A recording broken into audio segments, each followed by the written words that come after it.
makapangyarihan sa lahat, aking Diyos na buhay. Ako yung mulong yung malapit sa inyo, aking Panginoon, meron na naman po ako nagpapapray sa akin na humingi ng blessing ng aking Panginoon. Ay, ang pangalan niya ay Diwata, aking Panginoon. Ako'y nananalig, nananampalataya sa inyo, aking Panginoon. Puspusin mo siya ng banal na Espiritu niyo, aking Panginoon. Manahan ka po sa kanyang puso at sa kanyang buhay, aking Panginoon. Naway lumakad siya sa inyong kalooban, aking Panginoon.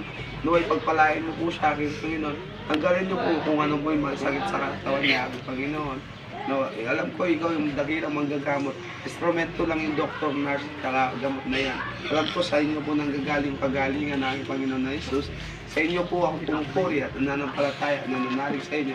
Sa iyo lang po ako ahawit ang Panginoon na Jesus. Sa inyo ko lang ibigay ang aking buhay at puso at kaluluwa. Ako'y nananalig at naway pag-ingatan mo po ay mga pamilya niya. Dahil yun po sila sakit, aking Panginoon. Bigyan mo sila ng katawan na healthy, aking Panginoon. At pagpalain niyo yung bawat isa sa Yung bulag lakay? Mga kamag-anak na aking Panginoon. Ilayo niyo po sila sa disgrasya, aking Panginoon. Sa araw na to, bilang Kristiyano, aking Panginoon, tanggapin mo po siya bilang anak niyo, aking Panginoon. Gusto ko one day, lahat ng mga pinagpapray ko, lahat ng nagpapalapit sa inyo, gusto ko one day makasama ko sila sa langit na ahawit at pupuri sa inyo, aking Panginoon na Jesus. In the Jesus name, Amen.